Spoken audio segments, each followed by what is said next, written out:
چھوٹی چھوٹی نیکیاں ایسی ہیں جو انسان کی پریشانیوں کو کھا جاتی ہیں۔ کسی انسان کو اچھا سوچنا بھی نیکی میں شامل ہے، یہ بھی نیکی کر لیا کرو۔ مرد ذات کو حسن کا لالچ لے ڈوبا، عورت کو امیر لوگوں سے شادی کا لالچ۔ دینداری، سیرت، اچھے لوگوں کو پیچھے چھوڑ دیا، پھر نتیجہ کیا نکلا؟ جھگڑے، طلاقیں اور فساد۔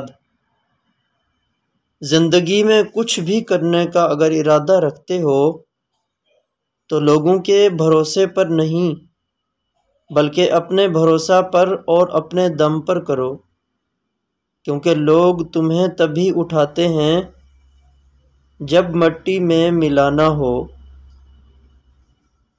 انسانوں سے غلطی ہو ہی جاتی ہے، ہمیشہ غلطی کا اعتراف کرو، سرخ روح ہو جاؤ گے، میرا رب بہت عزتوں سے نوازے گا۔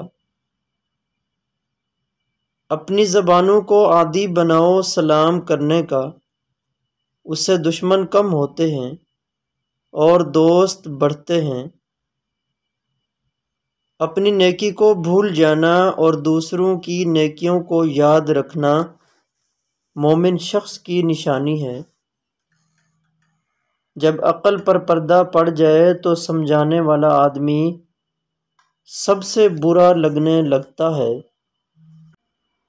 تمہاری زندگی میں لوگوں کا آنا بھی ایک مقصد ہے، کچھ تمہیں سکھائیں گے، کچھ آزمائیں گے، کچھ تمہارا استعمال کریں گے اور کچھ تمہیں جینے کا صحیح طریقہ سکھائیں گے۔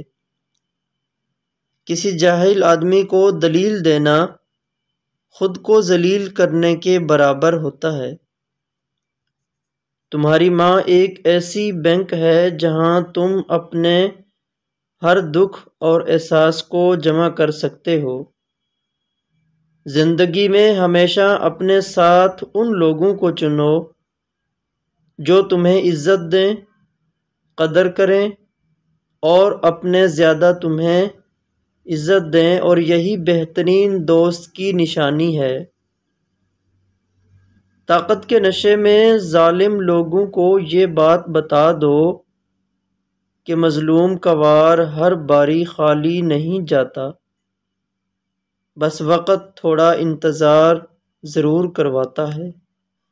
دو قسم کے لوگ فضول گفتگو سے بچ سکتے ہیں، ایک جس میں ذکر کی کثرت ہو، دوسرا جس میں علم کی کثرت ہو۔ تنہائی ایک بہت بڑی طاقت ہے جسے سنبھالنا کمزور لوگوں کا کام نہیں، اور اسے بہت کم لوگ سنبھال پاتے ہیں۔ تمہارے جسم کے یہ اعضاء اگر سن ہونے لگیں تو موت قریب آنے کی نشانی ہے۔ تمہارے پاؤں کا انگوٹھا اور پاؤں کی تلی